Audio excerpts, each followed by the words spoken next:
In the decades following the breakup of Standard Oil, America became more dependent than ever on petroleum. Even during the Great Depression, the number of gas-powered cars on the nation's roads continued to grow. And during both world wars, American victory was assured by the nation's domination of world oil supplies.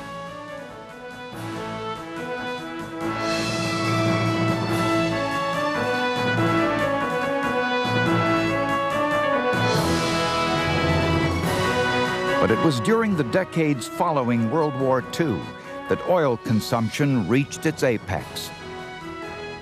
As America entered the 1950s, the nation's reliance on oil had grown from a necessity to an addiction. It was an addiction driven by the automobile. America's love affair with the car was consummated. Between 1945 and 1950, the number of vehicles on America's roads climbed from 26 million to 40 million. At the end of World War II, American life is transformed, and transformed largely by the automobile. The automobile makes it possible for you to live a long way from your job and to commute to work. Americans are not only buying the house in the suburbs, they're buying a car. In some cases, if they're wealthy enough, they buy two. The other thing that happens is Americans want bigger and bigger cars. The 1950s and 60s are the heyday of what some people call the muscle cars, the V8s, the 400-plus horsepower. And these, of course, are not very fuel efficient. And so our consumption of gasoline and motor oil skyrockets in this period. For American oil companies, competition was more intense than ever. Dozens of corporate giants battled for the consumer's dollar. In addition to the companies that emerged from Standard's breakup and those that blossomed out of the Spindletop strike, other corporations were making their presence felt in the marketplace. International concerns like British Petroleum were increasingly competitive in the U.S., and Phillips Petroleum had sprung up from the rich oil patch of Oklahoma to become a major player. The sweetest rhythm on the road from Phillips 66. Drive with Flight View. You knew Flight View. For the sweetest rhythm on the road. With 20 companies all selling essentially the same product at the same price, image and service became the hallmarks of the post-war oil industry. You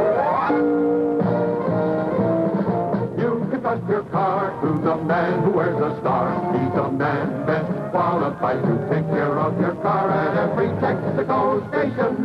Clean across the nation. You can trust your car to the man who wears the star.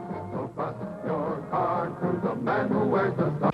But the good times of the 50s and early 60s would not last forever.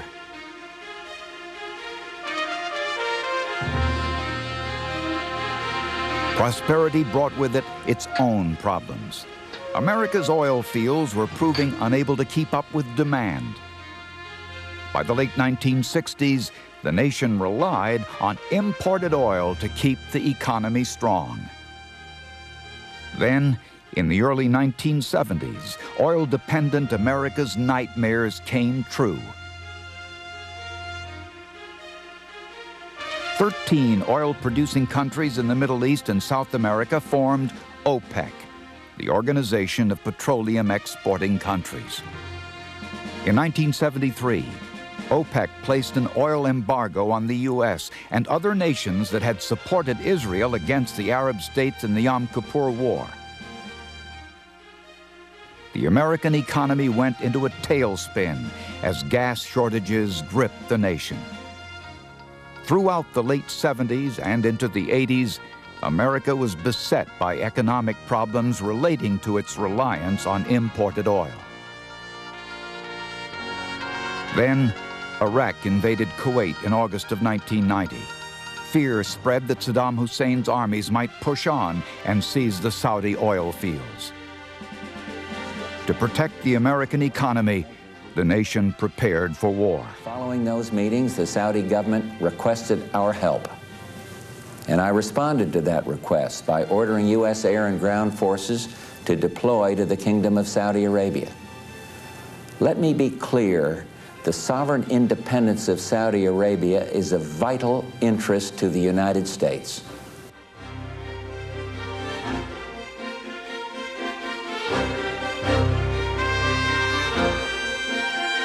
After an intensive aerial bombardment, Iraq withdrew from Kuwait.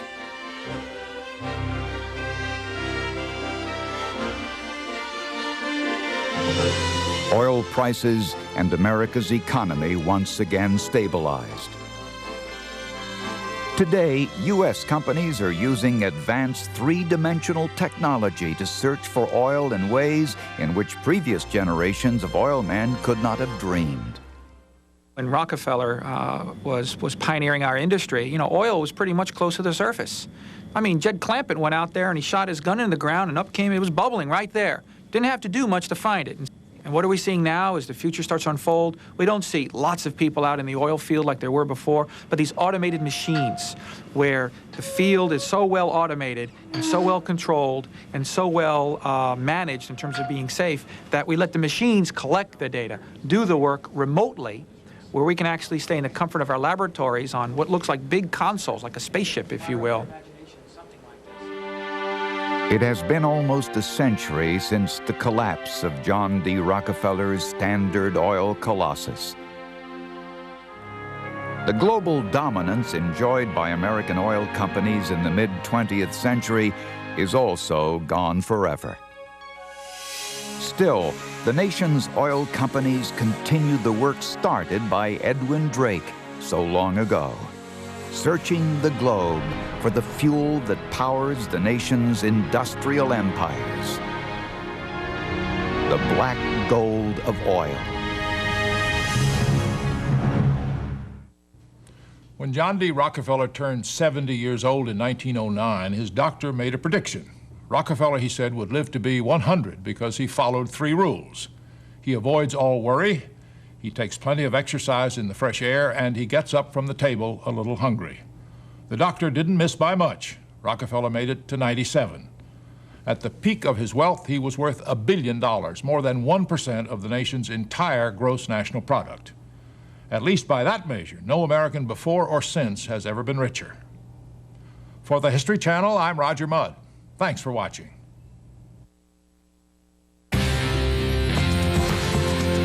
This is a history-a-thon of empires of industry, all day today on the History Channel. What can science prove? Or does the Bible reveal evidence of alien visitors? UFOs in the Bible, tonight at 9 on the History Channel. Now an exclusive offer from the History Channel. You can own the program you've just seen on video cassette for only $24.95 plus shipping and handling. To order, call 1-800-708-1776 or shop online at historychannel.com.